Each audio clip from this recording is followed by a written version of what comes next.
Halo, Assalamualaikum warahmatullahi wabarakatuh. Perkenalkan, nama saya Hilma Norma Aima dengan NIM 41032102251116. Pada kesempatan kali ini saya akan memaparkan sedikitnya pengetahuan saya terhadap berkesulitan belajar. Yang pertama itu adalah konsep dasar perbedaan antara learning disability dan learning difficulty, yaitu intrinsic atau extrinsic. Nah, menurut saya perbedaan utamanya itu ada di sumber masalahnya. Seperti learning disability itu tuh merupakan faktor intrinsik atau dari dalam diri anaknya. Biasanya itu secara neurologis. Contohnya seperti disleksia. Walaupun anaknya cerdas tapi tetap kesulitan membaca. Lalu untuk learning difficulty merupakan faktor ekstrinsik atau dari luar.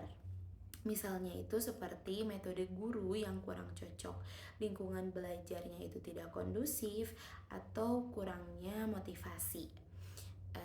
Selanjutnya itu contoh nih, contoh yang bisa kita ambil di kelas, misalnya itu untuk anak LD.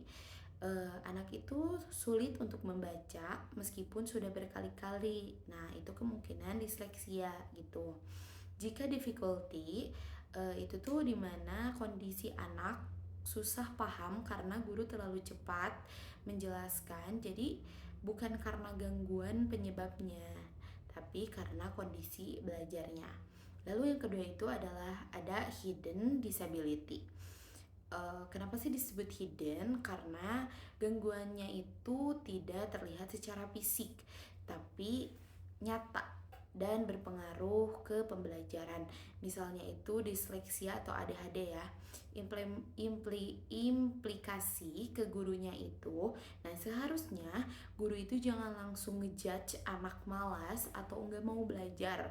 Nah, harusnya guru itu observasi dulu, sabar, dan pakai pendekatan yang berbeda-beda kepada setiap anaknya.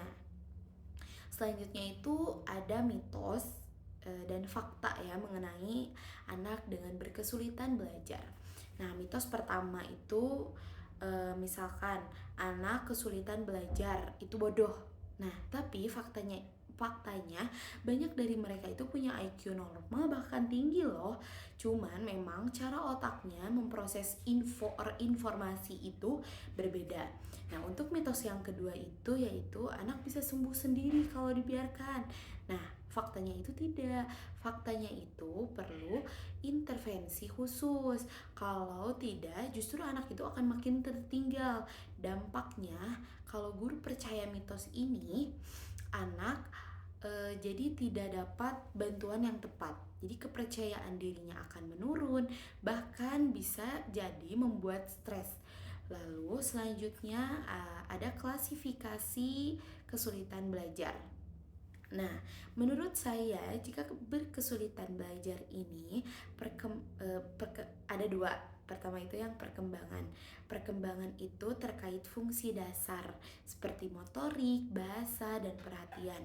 Lalu jika akademik itu secara langsung ke pembelajarannya seperti membaca, menulis, ataupun menghitung. Nah, hubungan keduanya, kalau perkembangan terganggu, otomatis ya akademiknya juga akan kena kan. Nah, misalnya gangguan bahasa. Nah, maka anak juga akan kesulitan untuk membaca. Next, ada beberapa contoh berkesulitan belajar seperti disleksia, disgrafia, dan diskalkulia. Nah, kita ambil disleksia ya. Nah, disleksia itu merupakan gangguan membaca. Nah, jika di kelas, anak itu akan sulit untuk membedakan huruf.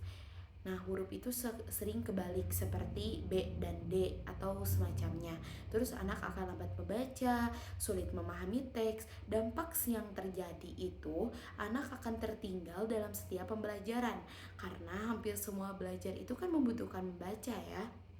Lalu untuk yang keenam itu ada etiologi atau penyebab ya. Nah, kita ambil contoh neurologis, yaitu di mana kondisi otak yang memproses informasi berbeda dari yang disampaikan gitu. Lalu yang kedua ada genetik. Nah, bisa kita ketahui juga kan kalau genetik itu adalah rangkaian dari keluarga. Nah, pengaruhnya itu biasanya bikin anak itu susah untuk fokus, mengingat, dan memahami informasi secara betul. Nah, selanjutnya ada learned learned helplessness. Nah, menurut saya kondisi ini dimana anak itu merasa kalau aku gak akan bisa. Nah, jadi anak itu akhirnya itu nyerah sebelum dia mencoba. Hal ini itu biasanya terbentuk karena anak itu sering gagal, sering dikritik, bahkan tanpa didengar. Jadi anak itu akan kehilangan motivasi dan semangatnya dalam belajar. Lalu selanjutnya yang kedelapan ada komorbiditas, yaitu dimana kondisi satu anak itu punya lebih dari satu gangguan gitu. Misalnya anak itu punya disleksia dan ADHD. Nah, disleksia itu kan susah untuk membaca, dan ADHD itu sulit untuk fokus gitu. Nah, misalkan nih dampaknya di dalam kelas, anak tuh bakal makin kesulitan belajar karena masalahnya double. Nah, next, untuk mengetahui identifikasi dini, menurut saya hal ini itu sangat penting karena makin cepat diketahui akan makin cepat juga ditangani. Lalu untuk kaitannya dengan otak dan psikologis, menurut saya ketahui biasanya otak anak itu kan masih dalam perkembangan, jadi akan sangat mudah untuk dilatih. Nah, kalau penanganannya telat, anak itu bisa jadi stres, minder, bahkan tertinggal jauh. Nah, untuk yang terakhir adalah prosedur atau screening. Nah, menurut menurut yang saya ketahui, langkah-langkahnya itu ada observasi di kelas, identifikasi masalah, diskusi dengan orang tua, tes ataupun asesmen, terus ataupun rujukan ke ahli seperti ke psikolog, psikiater, ataupun sebagainya. Lalu peran guru itu juga sangat penting sebagai orang pertama yang melihat tanda-tanda terjadi pada anak. Jadi guru itu harus peka terhadap kondisi anaknya. Baik, sekian yang dapat saya sampaikan. Terima kasih, mohon maaf bila banyak kesalahan dan masih bertolak belakang dengan yang sesungguhnya. The next video. Bye bye. Assalamualaikum warahmatullahi wabarakatuh.